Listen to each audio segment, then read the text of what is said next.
This is Smoking Out the Closet. Now, here are your hosts, Alex and Rayven Greer.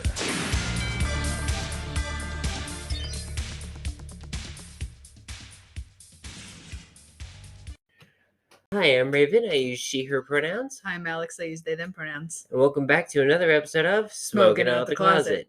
For those of you who are new or just joining us, we are a queer podcast who talk about cannabis, the LGBT community, and everything in between and beyond. So welcome. Welcome. How are you feeling today, honey? Doing okay. Yeah? Yeah. So before we get into a review of the mac and cheese we have today, I wanted to talk about how this episode is going to be kind of looser. So we're originally supposed to have a guest on our show today, but due to scheduling conflicts, this just didn't line up well. So we're going to try getting them back on the show and kind of just record probably a later episode when we can for that. So that being said, let's get into what we're using today. Yeah. Do you want to introduce it this time? Yeah, I would love to. So, we have reviewed several of strains here on the show before, and we have another one of them called mac and cheese, and it is, oh my gosh, is this amazing. It has really unique taste to it because it's kind of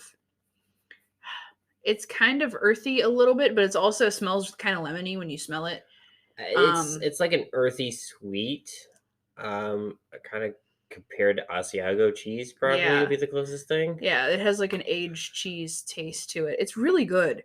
It is is it a hybrid? Yeah, it's a hybrid we got here. And this batch has about 20% THCA. Your top terps are coming in at caryophyllene at 0.263%. Terpenoline at 0.441%. Yeah. And then everything else is like under 0.2%. Mm-hmm. But it's a really nice mix of like, I feel like it helps a lot with this knee sprain that I've been babying for a while. And just like staying alert, because this is definitely something that's like, okay, I have pain I need to manage, but I need to like get shit done too. Because generally, I feel like, at least myself, I get a lot of like pain relief from indicas, but then I also want to take a freaking nap, but I can't be in pain if I can sleep. It's like a Benadryl sometimes. Yeah. I mean, this is really good. I feel like, now here's the thing, I can't remember what the cross is, and I'll probably just look it up for the show notes later. Because you can order Mac, which I don't know what Mac's lineage is, but you can get Mac, and then they crossed it with some sort of cheese strain to get mac and cheese. Yeah. Because I know they also sell Mac, and they sell white Mac, and then they have Mac V2. Yeah. Which, holy crap, Strane, you like Mac. That's like one of your favorite strains of breed, isn't it? I mean, Terrapin's guilty of that too, though, because they have a lot of lemons and Larrys. Terrapin likes lemon Larrys. Which there's nothing wrong with that either. No, there's not. I really do like this, though. It's a nice kind of like, it's more of a head high, I feel like, than a body high. Super dry mouth inducing, though. Mm-hmm. I find that terpenoline does that a lot for me. Yeah. That's probably the higher end of the terpenoline on here, because I love terpenoline, but terpenoline gives me dry mouth like crazy, because that Lemon G, the cartridge, a lot of terpenoline, but I really love it, and I could just drink water all dang day. And I will say, these are some pretty decently sized, at least in my container, they were decently sized. I think yours, here I'm opening up, ooh. Yeah, that was a top bud. That was my last, the cola. I don't know if we'll have a really good picture for this one, because we had this prior just sitting on the shelf, and we were just kind of like, what haven't we reviewed yet on the show? And it was this one. This is still good. We can take an okay picture. That one has a little bit taken off the bottom, but that's fine. I could just angle it like this. Absolutely. But yeah, that's really pretty. I mean, it's got a lot of the healthy pestles on it. It's also cushy. Like, if you give it a little squeeze, it's like, squeeze it just a smidge and it squishes. And it's not too overly dry, which... It's a pretty dense nug, too. Nice. Do you remember Strane's other packaging? Now, this is their flip top. Do you remember their Yes. hockey puck? Yes. You did not get flower that felt like that from their hockey puck. Do you remember that? No. The hockey puck that I felt was always kind of dry. It sounds dry in the Mhm. hockey puck ones. I don't think it gets a good like air seal on it. That's fair. I feel like if Strane, and I told this to the rep before when they went to our facility, that if they just got the same seal that Perea has, that same style seal in their puck, it'd be great. Yeah, they need that top seal to They like just need seal that it. rubber seal, yeah. Yeah, because they just have a lock and block thing going on. I've heard great things about Strane's carts too. I haven't been able to get a hold of one. We've had them. I just haven't picked one up. I've tried was it just the Mac Live cart they gave us, I think it was. or the mac and cheese? I can't remember, but it was one of their Mac Well, strains. yeah. And that was really good. I used that till there was like no juice left in it. You ran it dry. Um, But yeah, so coming back to this mac and cheese flour, how do we feel about it? I give it a solid 4. 4? Yeah, I mean it's great flavor. It's great smell. Great especially with the containers that they've gone, because this apparently was their original one. They're kind of like the old film camera kind of style. Yeah, you squeeze the sides and they pop open Yeah, they're on the just top. pop tops instead of screw caps. Which I like those. Create a better atmosphere and doesn't overly dry the flour. Great cures with that now too that we're seeing. It's a grid high. The only thing that keeps it from getting any higher is just it's not super high and very with a lot of terpenes for flour. I mean, the terpenoline probably is the saving grace of it. Just because if that was nothing, this would be a very low terpene based cannabis flower or bud, which some people like because they just rather get high. But I mean, if you're using it for medical, it's not the greatest unless you are a terpenoline chaser. Hi, that's me. That's why I feel like Strane does well with their terpenoline. And like, because I don't know, this is just my observation as a terpenoline chaser, just real quick aside. Mhm. I haven't found a lot of flour that has it recently. And I don't know if it's something about the way it's growing right now or what's like something. But I haven't, there's some Jack Herreras that come in that we have from different growers, and there are some Super Silver Hazes that just don't have the terpenoline like they're supposed to. Like that's what that strain is known for, and there isn't any. So there is to not go too far off this, there are a lot of things that are like OG strains. Jack Herrera is one of them. It's has OG Kush, I think, bred in it. As part of its lineage line. The problem is after a certain point, some people are breeding them and crossing them, and they're breeding out that OG in it. Okay. I don't know if they're just using clones and the clones are just getting weaker with each cloning or what. I can't say because I'm not part of the grow processor teams. But also it could be a very specific clone line, like a very specific pheno that made that very high in terpenoline. Yeah. And these are just different phenos that are just kind of struggling to hold on to that terpenoline in it. Also season, well, the way the plants are fertilized, all these there's so many like factors of like what can influence a plant's results. Yeah. Going back, what would you rate this? Well, I think like maybe like a 3.5. I'm getting a little bit of like, I don't know what's going on in the hallway. I'm listening to whatever's going on in the hallway, and that's kind of bringing the score of this down because I don't know. I get a little bit of paranoia from something, and it might just be my mindset right now. But so like I think like a 3.5. It's a good strain. It has a decent like profile. It has nice effects. They're just not as strong as I'd like. To kind of like hedge off the anxiety stuff. And like the extra noise in my head is what I usually go for when I go for terpenoline is like mental clarity.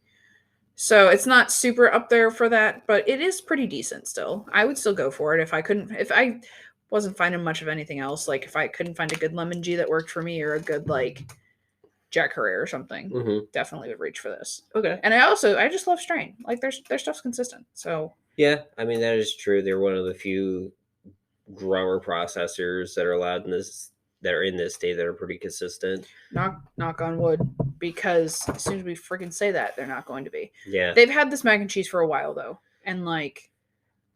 And I will say, strains also come in cycles. There are more that are going to grow better during the fall because these plants do take time to grow and everything. Some don't grow super fast.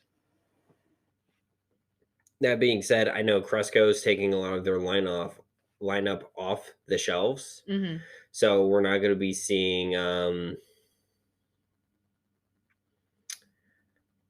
think 707 and BioJesus are on the chopping blocks. I think they're done with those two. I think I can't remember. Someone on the PA Medical Marijuana subreddit, which go visit that subreddit. That's weird because those two are really good selling strains. I think they're just so hard to keep growing right now for them. Yeah, man, that's rough. That might be why. I mean, we had a rep from G Leaf that talked about the black meringue cherry. Yeah. Crossed with Django, I think. That specific strain, he's actually loves it, and he pushed for them to grow it back, but that's such a hard, finicky plant to grow. So maybe that's why. I don't know. Their outer space has been popping up though recently. Yes, I haven't space seen is a newer one. Yeah, that is. Oh, that's a nice strain. Have you tried it? No, not yet. Oh, that's nice. I want to get a hold of some of the flower. Yeah. Yeah. It's beautiful. It's gorgeous. Like they're growing good stuff over there at Cresco. Yeah, I like Cresco stuff. It's just I don't know. I'm not. It sucks because like there's so many big MSOs, and you gotta pick and choose with some of the shitty ones because they're all in some way shitty. Yeah. Even though we work for one, I'm not gonna say who. They're all shitty. Yeah, everybody has their shitty parts. We call everybody out equally. Everybody's shit. Call it out. Good aside to actually pick up. True Leaf. So we've talked about True Leaf before, but we never had a True Leaf strain in the show. And I kind of wanted to talk about that real quick. Okay. So over on Twitter, the Young Jerks, who are a fellow podcaster for, I think, actual Pennsylvania's, I have to double check, but they are definitely a cannabis podcast group. Actually, you know what? I'm going to check that out just to make sure before I mix my words, you know? Yeah, that makes sense. I'm sorry. They are a Massachusetts left-wing political podcast representing medical marijuana, medical cannabis patients, consumers, and workers. That's right. It was Massachusetts, not PA. I don't know why I mixed that up. There's someone else that follows us on Twitter that's a PA podcast. I kind of want to talk to them. I'm restraining myself so hard from saying just word right now. I've been saying that so much recently. But they posted a thing that True Leaf they're doing a whole episode on it that they recently released, talking about how True Leaf covered up an employee at a grow facility's death because of them not following proper standards. Now, here's the thing. Even before that, there was a reason. We will not have True Leaf on our podcast. I refuse to sell True Leaf unless someone actually orders it themselves. I'm not pushing their products. And they recently acquired Pure Pen, so I'm no longer pushing Pure Pen or Moxie products to people. Unless it's going to really help them more than some other product, I will maybe do Moxie because sometimes they were great. Yeah. But I refuse to push their products and sell them unless someone orders it. Listen, they never sent product to my store ever. They never do. We have one strain from them, and that is it. Oh, no, we have a lot of strains from them because they acquired Pure Pen and everything, too. No, well, I'm just saying branded as True Leaf. Oh, yeah, we've got like a couple of strains. I think we've got maybe like 5 or 6. But here's Can I just say their packaging blends fucking in with RO, and it makes me so mad. Yeah. Just real quick. But here's my thing. Yeah. Kim Rivers is a CEO. Sold out her husband to get her position, and he is in jail for 3 years for embezzlement or something like that. Donated to a local Pittsburgh police department for their dog, one of their canine units, which fuck you. everyone's been blowing up their Instagram and everything since then because it's like, no, what you're literally the police department, the one that has the highest records for cannabis-related arrests in the Pittsburgh Why area. are you giving money to the man? You're Stop giving it. McKees Rock Police Oh, Department. Jesus Christ. Yeah. No. Yeah. Fuck that Some of the most place. racist cops in the fucking area. Jesus Christ. No. Like, fucking serious. Ugh. And so we're not pushing fucking Kim. Fuck you, Kim Rivers. I've said it before. I'll say it again. Yeah, fuck you. Like, yes, you're a woman. You're a woman CEO in cannabis. Does not excuse you for pulling this shitty shit. All right. Yeah. No. No. Fuck you. Fuck you. That being said, go listen to that Young Jerks episode. I will link it in the show notes. Listen to them. They are a really cool podcast. I do like them. I'll have to check them out. I've listened to a couple episodes here and there. I got to listen to that new one. I will say I've been horrible with checking any of our social media recently. So if there's anybody who has been trying to get a hold of me or in contact with me on social media, I have not been on Facebook on my personal one. Our podcast Facebook uploads itself. Yeah, whenever I upload to Instagram, it goes to Facebook. I have been spending way too much energy in Facebook, and I don't get anything out of it other than most of the time frustrated. Mm-hmm. So I just haven't recently. And that's fair. You know, everybody needs a break from social media. And if that takes a long time, that's fine. I'll do a lot of the legwork for social media stuff because I've gotten better. I like to do the Instagram stuff. Instagram is a lot more healthy because it's more of just like, hey, this is our small business. Instagram has become, I think, for like small business and like artists and shit. Yeah. So at least that's how it kind of started. It still kind of retained that, even though now it's owned by Facebook. Yeah. But yeah, I don't. Real quick. Huh. No, this is way off topic. Huh. Facebook and Mark Zuckerberg and where we used to live. This whole thing. I don't know how we got over here. Where did we start with this? Talking about fucking True Leaf. Yeah. But no, go ahead with the Mark Zuckerberg thing because I know where you're going. All right, so apparently I was scrolling through my fucking Google newsfeed. It says State College, and then something was zucked, right? And I was like, what the fuck? And I look, and apparently Mark Zuckerberg, his private jet had a touchdown in State College at like one of the either like that or the Beaver Airport, one of the two, and he had lunch with somebody at like the tavern downtown. And he had like, it wasn't disclosed who it was. It wasn't like a recognizable person of who he was like talking to. And I don't think he talked to anyone while he was there other than that one person and then left again, which would make sense because I guess he was going for some like tech convention or something. There was some tech convention somewhere. Also, but why fucking Penn State? I don't fucking guess. College students. He just needed a quick stop at a university that has a good, quote-unquote, good tech program to suck the souls out of interns. Yeah. And then go on his merry way. And tweak his cybernetics in his brain, because he can't forget he's a fucking robot. I will die on that hill. Zuckerberg is not a real person, he's a fucking AI. They created Facebook. Prove me wrong. No, dude, it's fucking I'm bro. too high for that. I'm too high for that. But anyway, yeah, I thought that was kind of funny. I'm like, God damn it, I'm so glad we don't live in fucking State College anymore. Me too. God, can you imagine that frenzy? Jesus Christ. That'd have been horrible. Hell no. I was talking to my old boss the other day, and he was like, well, why don't you just come back to State College? And I'm like, no. Would you shut the fuck up? I like where we live. We might have actually found a house. Yeah, I'm so excited. We drove past it today. It was very dark. Didn't get to see much of it. It was very dark. But, yeah. Do you want to take a quick break here and then go to the topic we did want to talk about? Yeah, might as well. We kind of just... Loosey-goosey. It's a loose episode.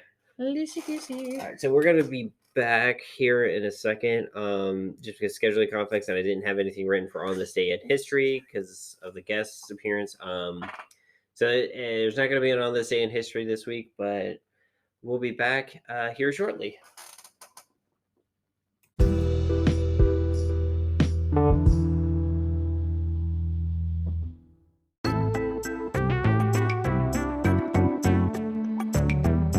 Rayven here. I just wanted to make a little ad for our Patreon that we started.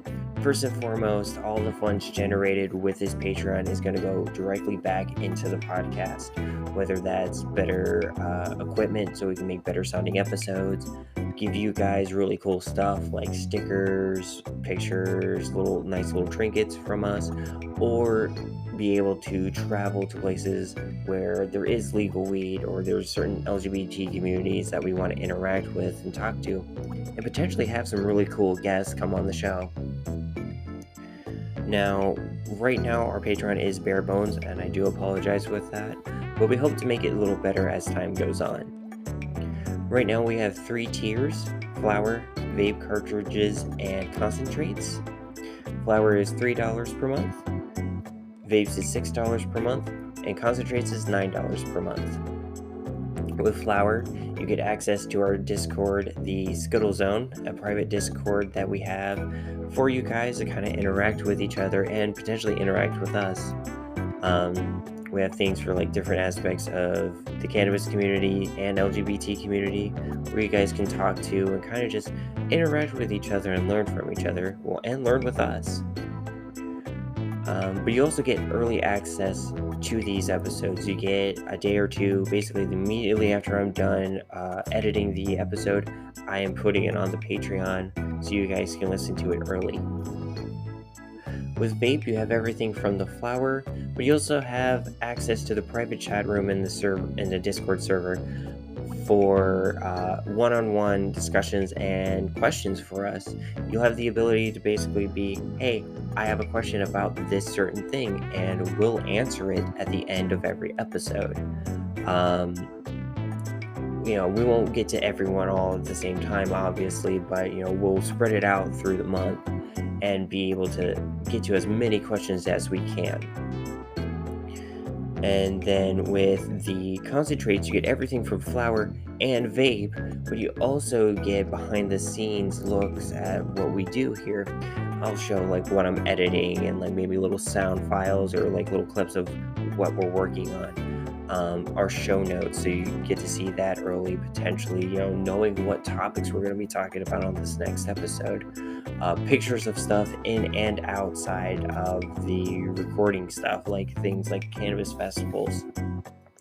We'll take pictures and post some of them online, but with the behind the scenes access, you get to see all of that. Basically, all the dumb faces we make at each other, all the cool stuff that we see, and all the cute things that we find. It's my hope with this Patreon that we'll be able to go far and wide and hopefully be able to see some of you guys or have some live shows in the future where you guys can come and interact with us. And obviously no pressure. I just want to make sure that you guys are aware of this, and first and foremost, take care of you guys selves. If you don't have money to support it, or if something happens you have to stop, we totally understand. Thanks.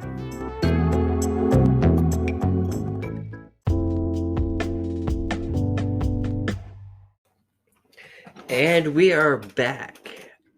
So before we get into the nitty-gritty of our big topic, we are talking about sex and all the things that come with it. So trigger warning and a notice here. If you are not comfortable with sex, the topics, the descriptions, talking about body parts and anything like that, we totally understand. There's a good place to stop the episode. If you want to listen to the outro, you can. It's the same outro we've always had. So, you can go to that if you want, but if you just want to stop the episode here, move on, we totally understand. Is there anything you wanted to bring up with that, honey? I don't think so. Okay.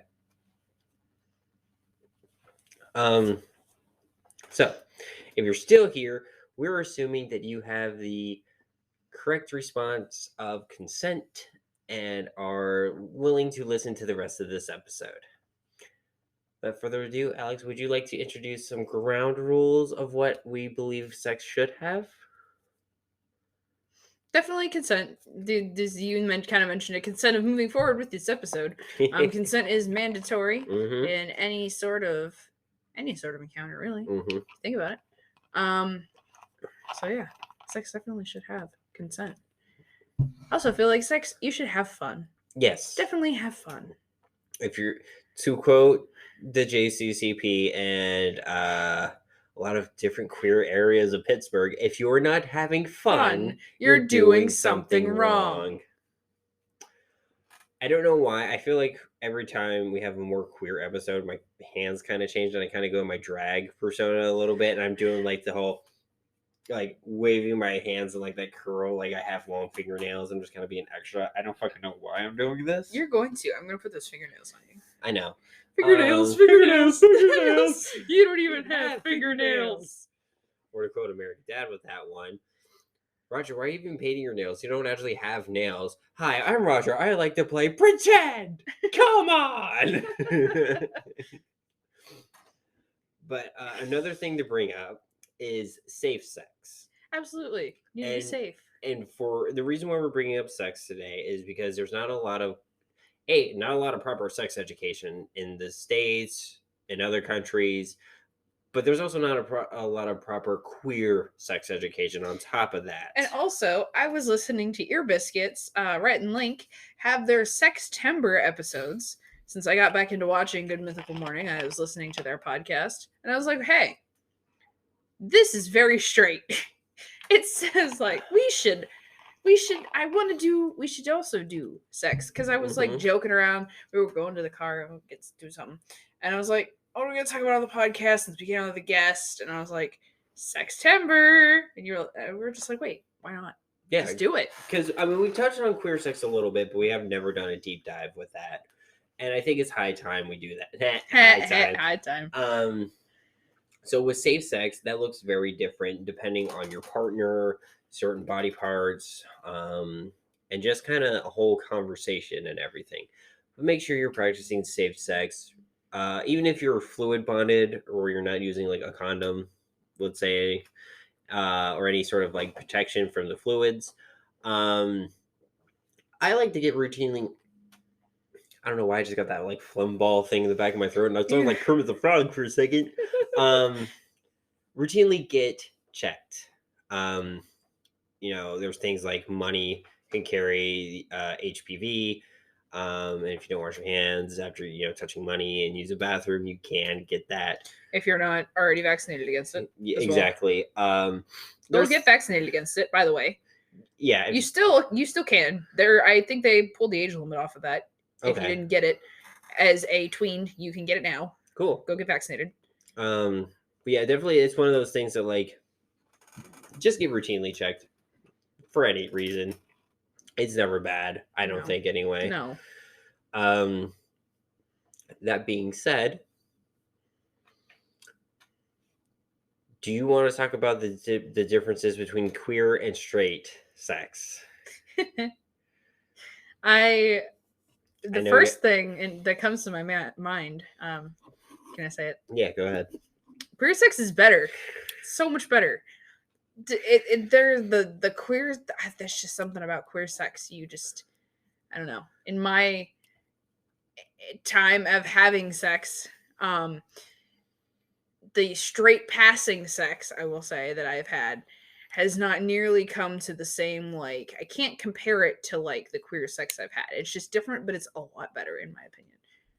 Well, kind of rebut that a little bit. I mean, there are a couple reasons why. First, home field advantage, because like, say I to share a little of me. I'm a trans woman who refuses to get bottom surgery. Don't want it. It's too expensive. Don't need that. I like standing to pee. Okay.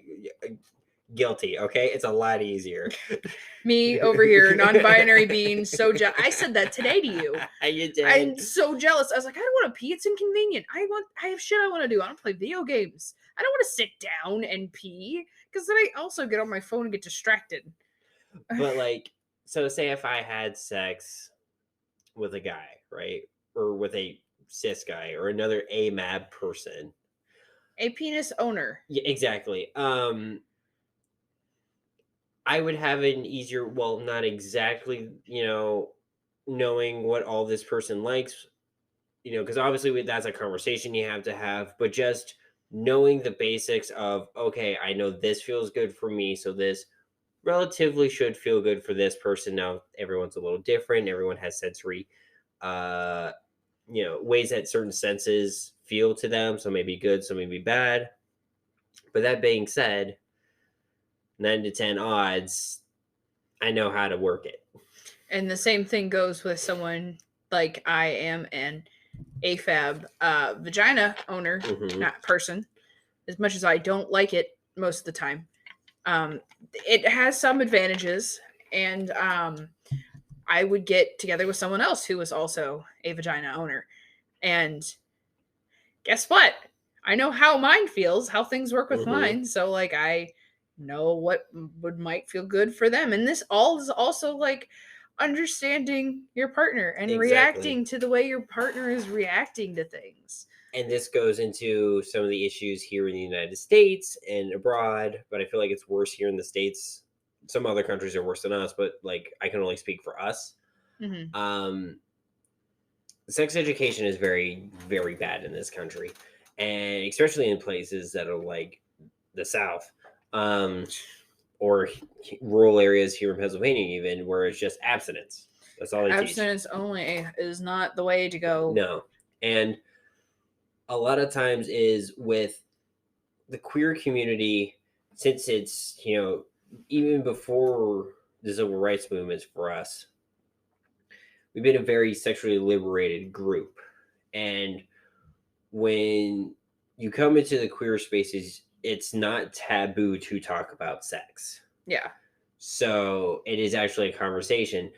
Joining the queer community and the kink community, which are very, very interweavingly tight comrades. The Venn diagram is almost just an entire circle. There are very few people on the outsides of either of those that don't overlap at this point. But it's always been, I've learned so much of, like, boundaries, conversations, communication, just the stuff that you need to know before sex starts. The things that I feel like should be taught in sex education. Talk about communication. Exactly. Boundaries. Boundaries, like communication throughout everything.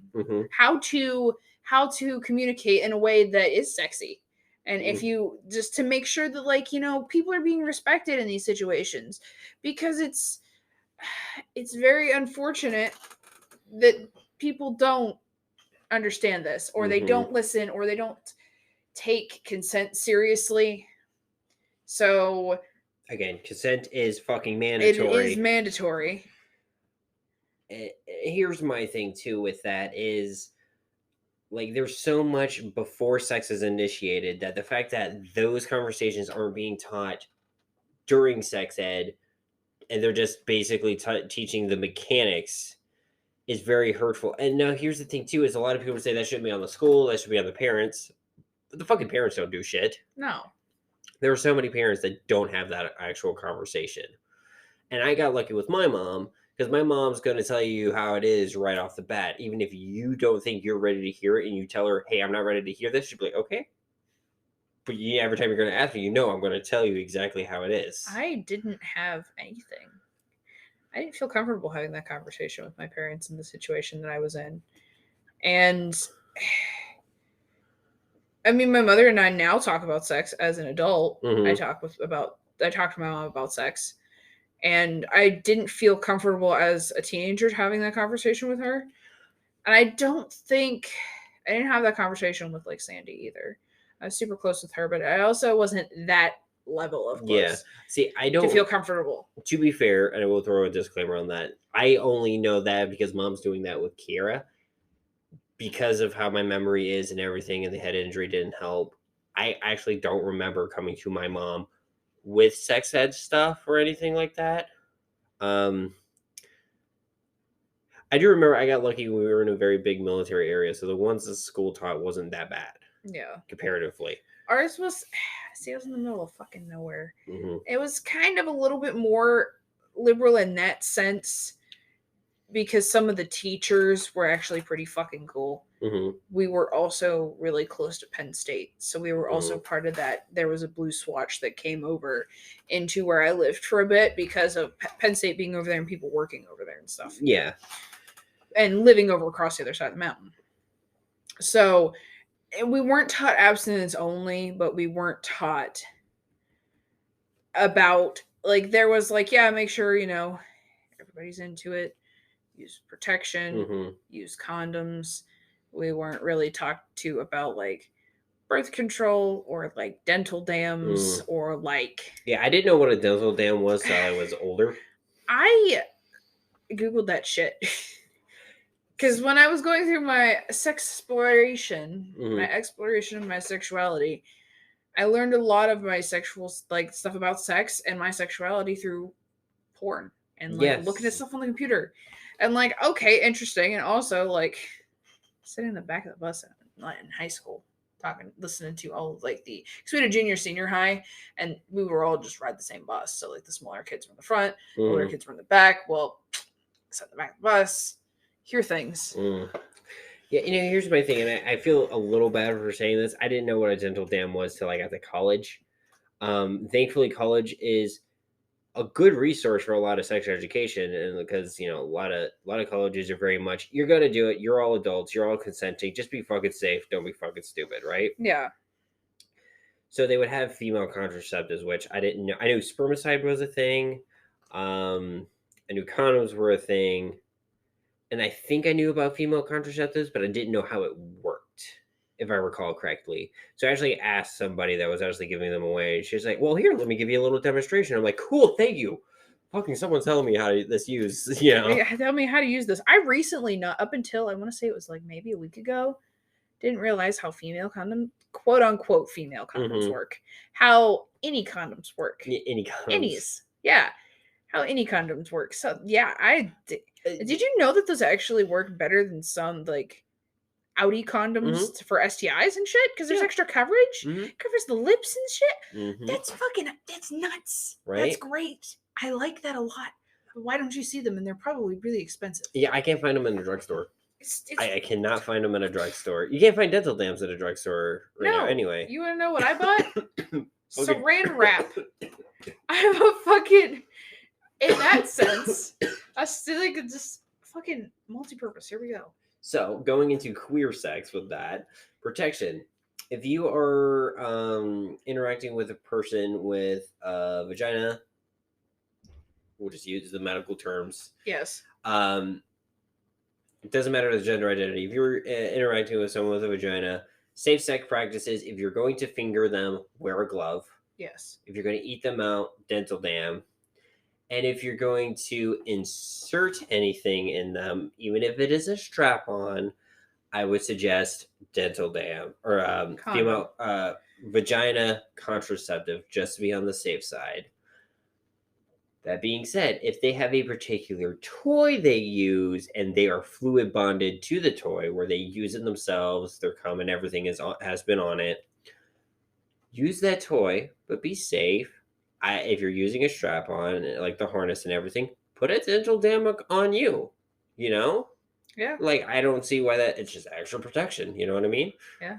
Wear it over your underwear, just have an extra layer, just be on the safe side, They also, I've seen these like underwears that are made out of not latex, but like a special sort of plastic thing.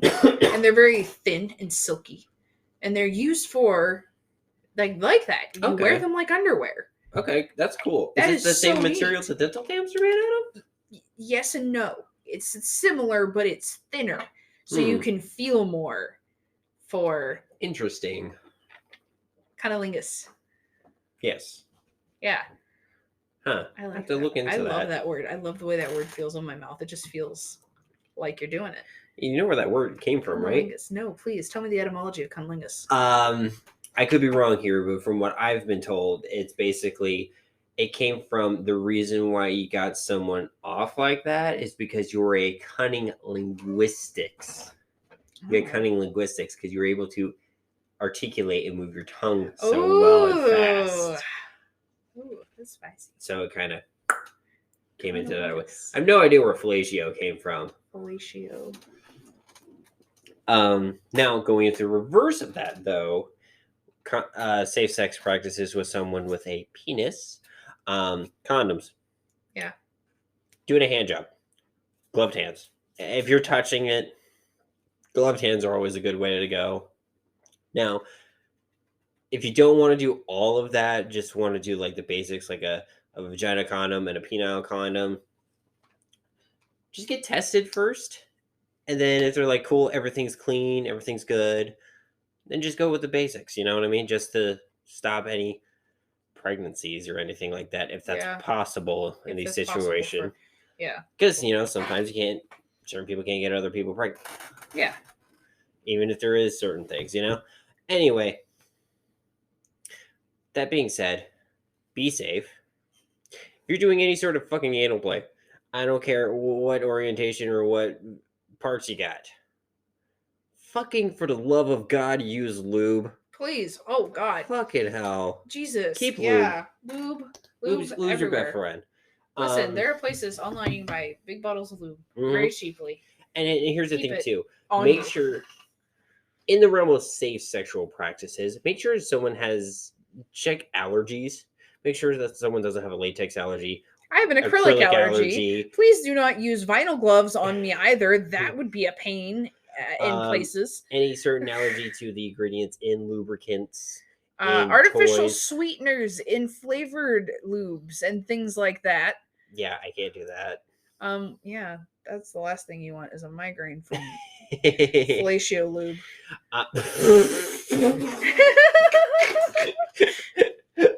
Oh God. Hey, it's gonna be an interesting episode. Yeah, it is. But then, yeah, just like make sure that nobody has any allergies to any ingredients or anything that could be used, that could be brought up, even if it's a skin allergy, because some people do have sensitive skins. I'm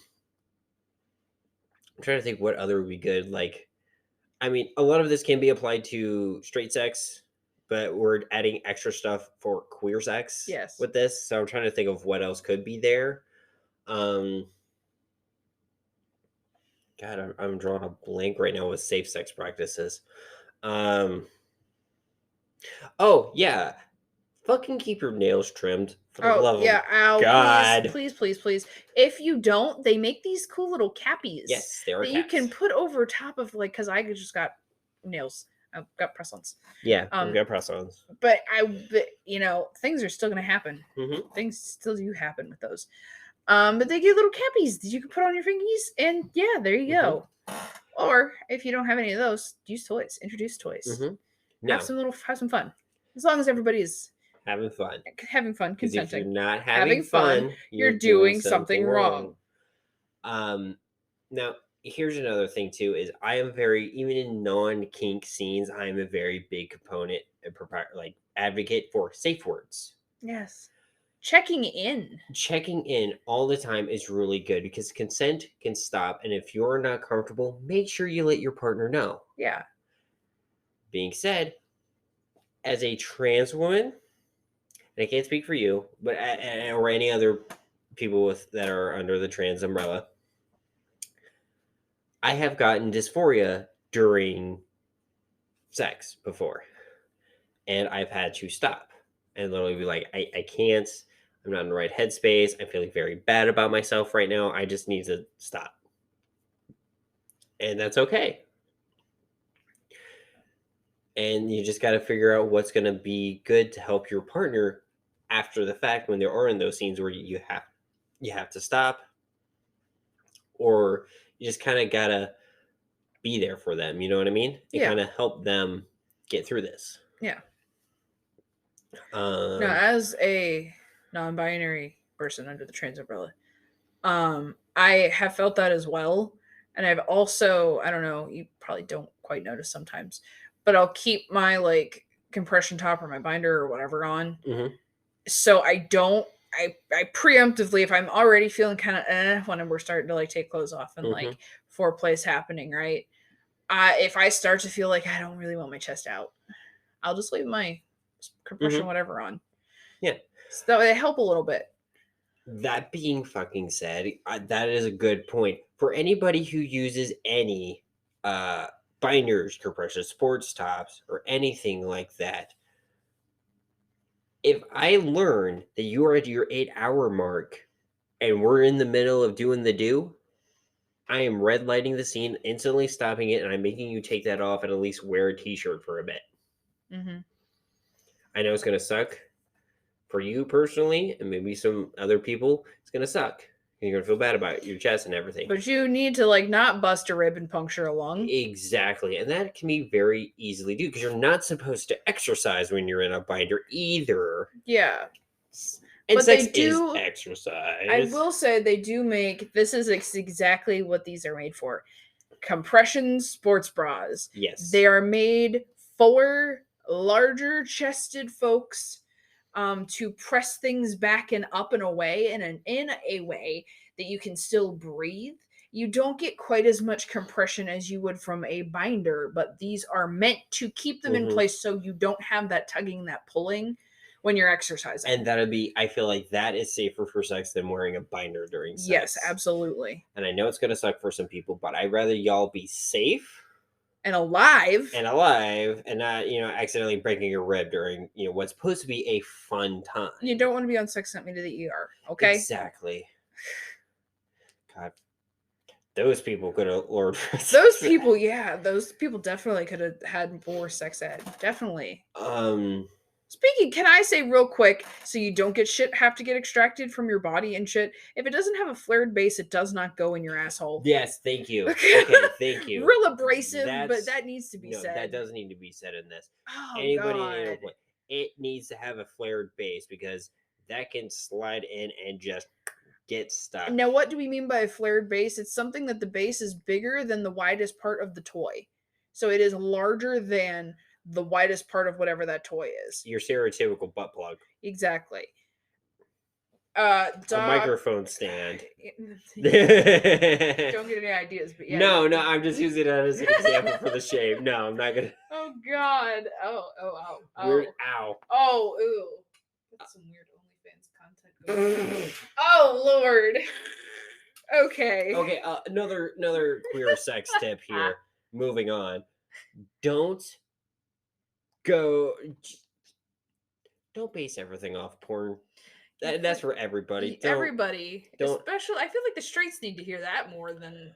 There is a company that I would say base off of, and I can't remember what it is. It is a queer-centric, super safe practice. You remember it? Send it to me, please. Yeah, I know. If I remember it, I put it in the notes. I think Mia knows it. But basically, you had to go to their website. You had to pay for the porn, but they use all the porn stars use gloves. The black gloves. No, they were actually blue. Oh, I was gonna say because queer porn has actually, used black gloves. Maybe they were. It's been years. I can't remember correctly. Have you heard of that? Yes, I have heard of that. We can't have black gloves. We're queer. But they were wearing gloves. They were using dental dams. They were using proper safe sex protection. If you're going to follow anything from porn, follow them. And I can't say who it is, so just don't fucking follow porn. Until we find who that is. I'm trying to think what else is queer safe or just safe sex practices or anything, queer tips or anything.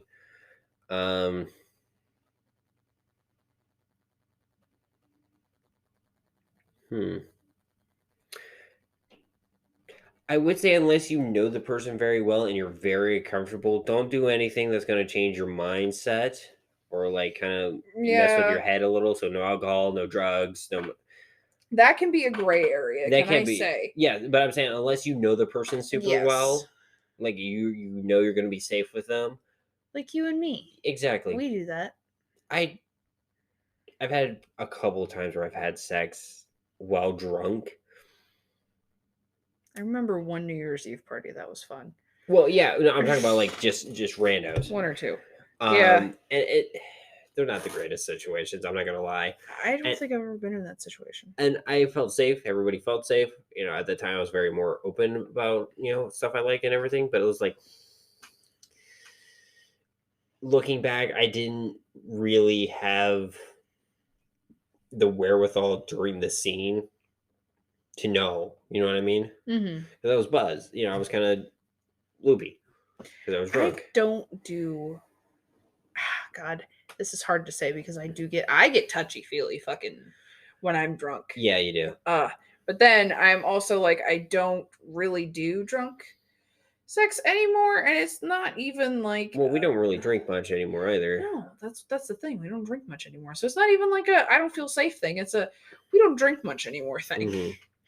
Now, I will say, going to the cannabis side, there are strains that do help with your libido. God damn it! There was an episode we didn't record one night because the strain we fucking smoked made us so horny that we just went and fucked instead of recording the podcast. That. Oh. What fucking strain was that? Oh, I can't remember. God damn it! We should have wrote that down. But yeah, there are strains that help kind of kick things into gear. I will say, as someone with ADHD and my brain going super fast zoomies, cannabis helps, and it also makes me very horny because my brain is not thinking about 700 things. Yeah, and that's the thing too. Is like if you have any mental health issues or mental, if you're neurodivergent, cannabis can help with that, kind of quiet the mind, and you can focus on the situation. Why do I feel like it's really hydropenylene? Not like the 0.4 we just had, but like higher than that. Yeah. Or was it Curio? Like high levels of Curio? Maybe. Because those two are the more the focusy straight, like terps. Yeah. Terpenoline for some people I've heard makes them tired. Really? Yeah, I guess the neurotypicals. Huh. Yeah, makes some people tired.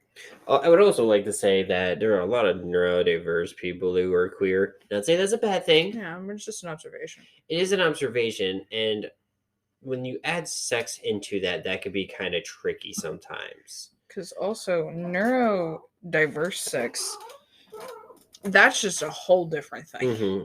Because sometimes sensations can, kind of. What's the word I'm trying to think of? Trigger warning here for the language I'm about to use, just to be on the safe side. It is a little it is transphobic. I'm not going to say a little transphobic. But the term for a lot of trans women for the longest time in porn was she-male. Fucking hate it. Fucking hate it. And it is been a thing, and people see that porn and go, we're going to use that as a term for trans women. It's like, don't know. I will say, can I say, as also a porn connoisseur, I have seen that language shift, and I'm very happy about it because I felt guilty searching that of if I wanted to look at stuff, I had to use such outdated terminology. And as a trans person, that hurt. That hurt, like, searching for that, I will say, though, some of the most best paid porn stars are trans. Yeah. I just had to double check the name because I was double guessing myself. Buck Angel is one of the highest, not the highest, but I think one of the highest paid male man porn star. Mm-hmm. He's a trans man. Oh. Yeah. There are a lot of like porn stars that are very well paid that are trans. There's a lot of queer porn stars who are very paid well. And let me get this first and foremost, and this part thrown in there too. Sex work is not bad work. Sex work is work. Yes. If you ever seen a porno, that's sex work. If you ever seen a burlesque show, that's sex work. Not all sex work is prostitution. Well, prostitution, to me, it's not a bad thing. I just want to make sure that they are safe. Yes. Which is why I like Nevada's method. Because they pay them to get routine checks. Yeah. Like, at least that's what I've heard. Anybody that lives in Nevada who knows better, please correct us. But from what I've heard, it's a lot safer. They get routine checks. And it's just basically just porno without a camera. Can I also just say, why is it illegal to sell what is free to give away? Also, please don't be a fucking hypocrite. If you watch porn, you can't say shit about people who sell their body, because guess what those people in the porn are doing? They're getting paid to have sex. No, okay. Here's one thing I'm going to throw into that. Construction work isn't selling your body. Exactly. And that, just think about that mind fuck there. Yeah, exactly. That being said, with adding more cannabis stuff to it, you can get cannabis infused lube, Oh yeah. or make it There's yourself if you have a CB magical butter machine like I CBD do. lube I've seen. There's hemp lubes.